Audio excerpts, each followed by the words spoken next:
Hello everybody, I am Paul Burrow.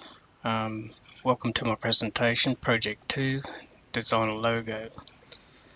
I was approached by the owner of Taj Indian Restaurant to design a logo for his restaurant. I agreed and we arranged for a meeting the next day.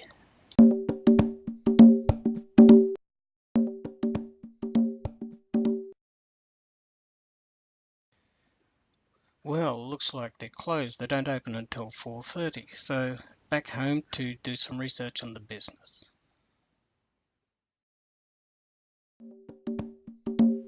In my research, I found the Taj Indian Restaurant had a Facebook group and a Facebook page. There were some great comments there, and they also had good comments on TripAdvisor about the food being tasty and authentic. I called the client and we agreed on a time to meet at his house the next day to do a proper creative brief questionnaire.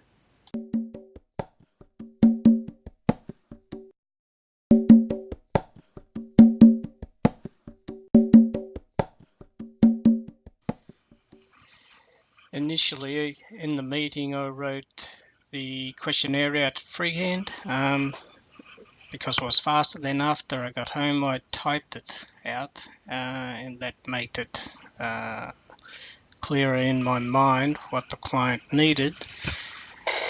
And after the questionnaire, I prepared the creative brief itself.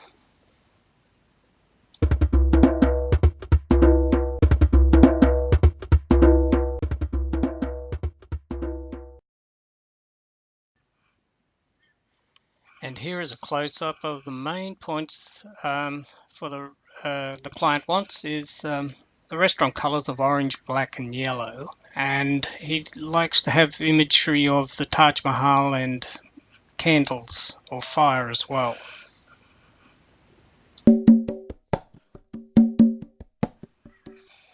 With all this in mind, I did some brainstorming and mind mapping and eventually came down to, and then did some rough sketches and eventually came down to the basic shape of what I wanted. Then I did some mock-ups on Illustrator, which I could then take to the client for him to make choices and give his opinion.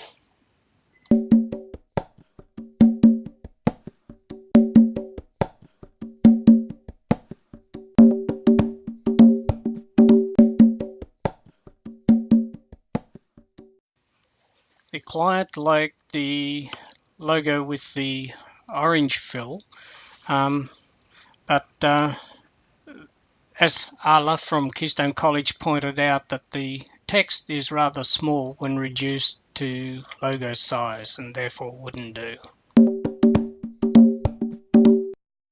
Then I decided to enter the text vertical to sort of represent the pillars on either side of the Taj Mahal. After a student at Keystone College made a comment about stacking letters upright.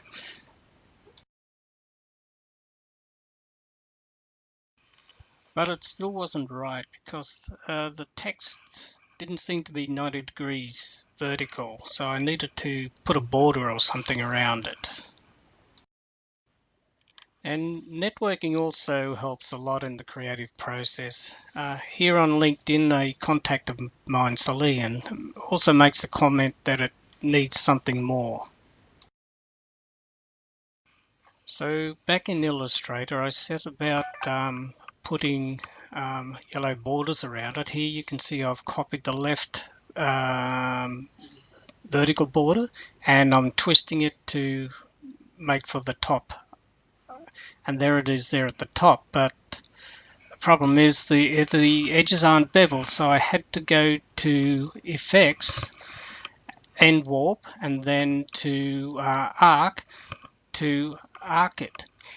And that still wasn't suitable, so I went to Effects, Warp again, and to Lower Arc, and you can see that the beveled edges did come into the scene then, and I liked that.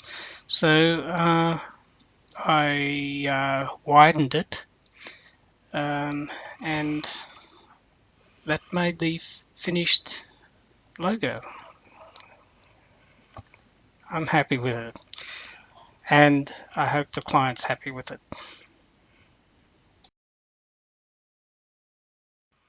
So, along with the logo and specifications, and with this style guide, I went along to see the client, who was very happy with the end result. And I'd like to stress the importance of networking, because it does help a lot in the creative process. As you can see, I have had contacts with and advice, good advice from contacts on LinkedIn, and also from trainers, coach, and students at Keystone College. They all helped, and networking's pretty good. That's the end of my presentation. Thanks for listening. I hope you enjoyed it, and I hope everything was clear. Here are some forms: logo feedback form and the presentation feedback form. If you don't mind, please take some time to fill them in. It won't take too long, because most of them are yes or no questions. Thanks again.